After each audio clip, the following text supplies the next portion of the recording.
So this is what intensifying negotiations looks like. A complete failure by the August 1st deadline. 35% tariffs. No deal, no extension, no exemptions. Just a total collapse of Canada's most important trade relationship while Prime Minister Mark Carney stands in front of a mirror and congratulates himself on what he thinks is somehow building Canada strong. Folks, let me be very, very blunt as we get today's episode started. This is an economic disaster, a humiliation of epic proportions, and the spin is already in full force trying to put this at the feet of Donald Trump or talk about focusing on what we can control. But make no mistake, this failure lies squarely at the feet of Mark Carney and his jet-setting, self-congratulating banker boy government that forgot one critical truth. When you're dealing with the United States, you'd better bring your A game or you're going to get steamrolled. And Canada, we just got steamrolled. Let's go. Welcome to Bakes on Things. Think of Canada, one of the US's largest trading partners. Their new trade rate, I believe, struck today. It's one of the few nations that is at this point in the agreement, while others have some frameworks and others have discussions about deals. What's happening with Canada? Yeah, Canada, the president announced, will now face an increased 35% rate. That's up from 25%, citing lack of cooperation in reducing the flow of illicit drugs, including fentanyl. But Canada's prime minister pushing back, saying that, that Canada only accounts for 1% of fentanyl into the U.S., and also saying Canadians will be our own best customer, creating more well-paying careers at home. This is one of those trade partners where there have been tensions between the leaders, tensions in talks. But when you look at other big trading partners, Mexico to our south, those talks are continuing over the next 90 days, as well as talks with China. Wow, so much news. Natalie Brand explaining all of it for us. Thank you very much. Welcome back to Saturday edition of Bakes on Things. Thanks for being here. Don't forget to like, subscribe, and comment. The deadline was real. Carney just pretended it wasn't. The August 1st deadline for a new trade agreement with the United States wasn't a surprise, folks. It wasn't a trap by Donald Trump. It wasn't a mystery. It was a clearly communicated line in the sand from President Trump, and it was negotiate or get hit with tariffs. Those were the rules. Canada had months and months to get a deal done. Other countries understood the stakes and took it seriously. Mexico, a country with far fewer economic advantages than Canada, secured a 90-day extension for talks. Even the European Union, Japan, and UK, they all either signed partial deals or carved out negotiated pathways forward with the US. But what did Mark Carney's team do? I'll wait. Well, we know they tweeted. They definitely did that. They issued vague statements. They told Canadians that negotiations were intensifying. In fact, they told us that more than once on more than one deadline. And then, when this deadline came and went, they tried to act surprised, like they hadn't been warned that the wrecking ball was swinging our way. I'm not buying it for 1 second. Let's be crystal clear here. Either Mark Carney was lying when he said negotiations were intensifying, or he just had no clue how bad the talks were going at all. Either way, it's a damning indictment of his leadership. And now we have 35% tariffs. And this is a tsunami that is no joke. Let's talk about these tariffs for now. Let's talk about what this actual fallout is. 35% tariffs slapped on Canadian exports that are outside of CUSMA. That means anything not explicitly covered by the United States-Canada-Mexico Free Trade Agreement just got a 1/3 price hike at the American border. That's not a rounding error. That's a death blow for countless Canadian industries. And this isn't a 15% deal like we could have had we negotiated like other countries. This is 35%. And what's Carney's brilliant plan to respond? Oh, this is a good one. Canadians, and I quote, will be our own best customer. Seriously? That's the plan? Trade with ourselves? Is this a joke? That's like being kicked out of your house and telling your family that you're just going to camp in the backyard and diversify your domestic shelter options.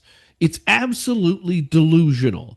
Canada is a trade dependent economy. Whether we like it or not, elbows up, elbows down, sideways, left, right, doesn't matter. We always have been. We don't have 330 million people to create the kind of demand that fuels a world class manufacturing base.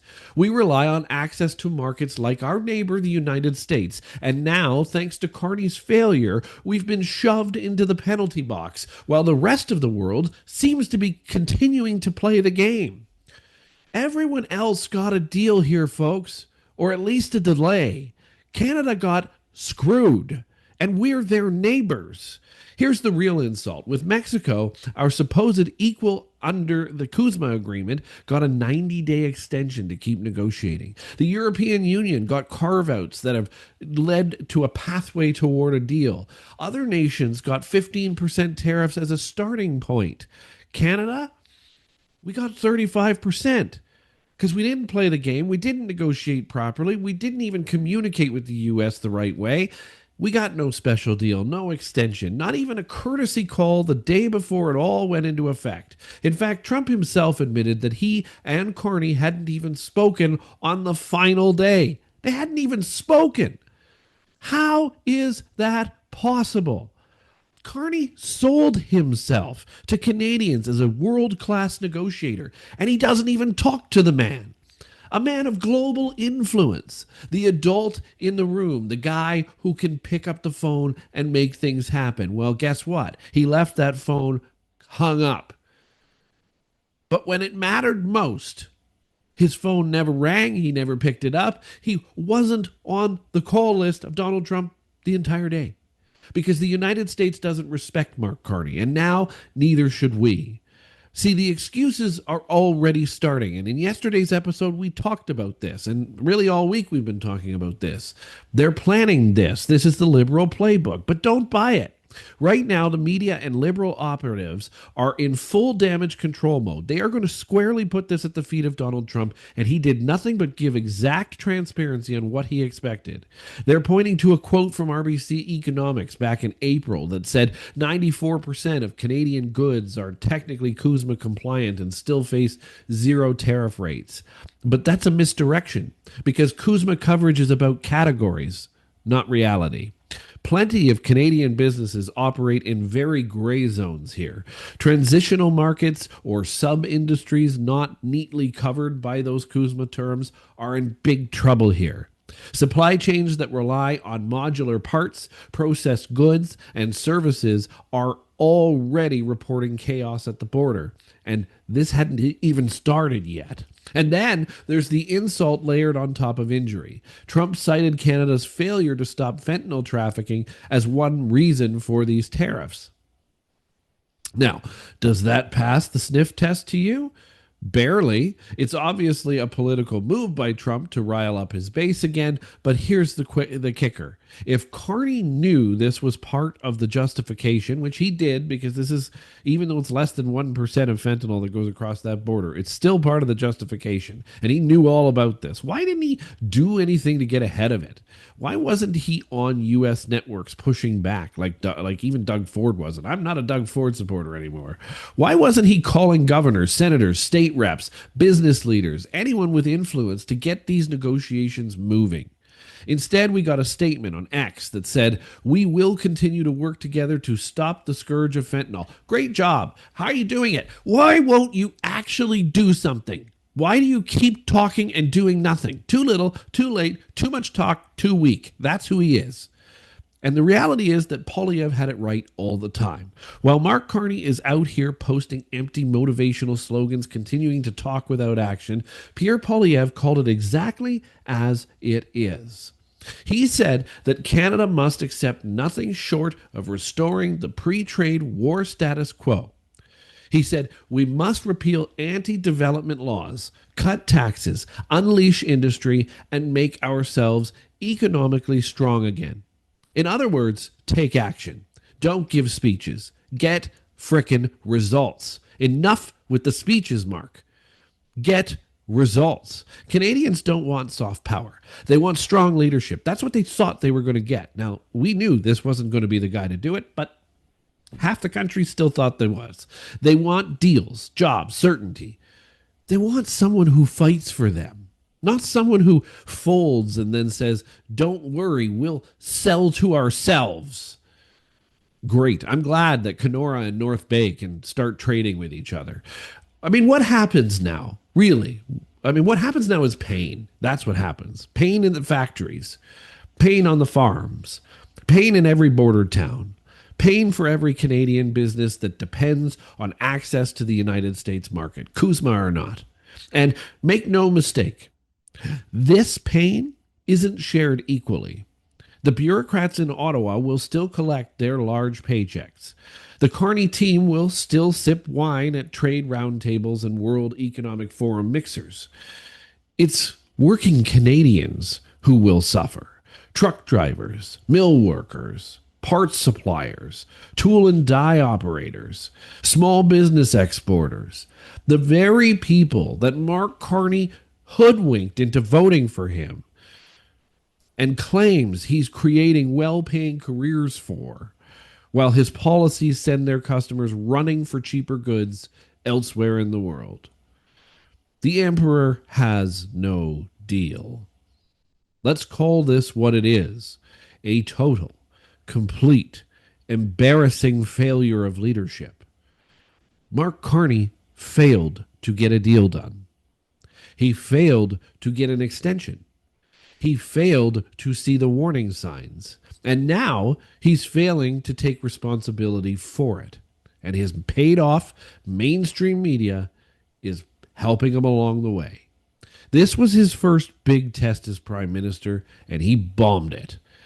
0%. The emperor has no deal, no plan, and no clue how badly he just hurt the Canadian economy. You want to build Canada strong, Mark? Start by getting rid of the people who let our country be treated like an afterthought. Because your team dropped the ball here. Because in the big leagues of global trade, you either show up or you get shut out. That's the way the world works. And you should have known that. You were a world-connected leader, we thought. Anyway, if you're sick of watching Canada get kicked around while our leaders smile through it all, hit that like button, subscribe, and share this video as far and wide as you can. Guys, we got to get this message out. Let's make sure every Canadian understands just how badly this government failed us in these trade negotiations. Have yourselves a great long weekend if you have one this weekend. I know it's not necessarily all across this country, but if you do, have a great weekend. Have a great long weekend. We will be here Monday, but thanks for watching. Don't forget to comment as well. Let's make sure we have a discussion about this. What do we do next? What do? We can't just allow this to be the way it is. We can't just say we're going to trade with ourselves. So what do we do next? Put it in the comments. Let's have that conversation all weekend long, and we'll see you again on Monday.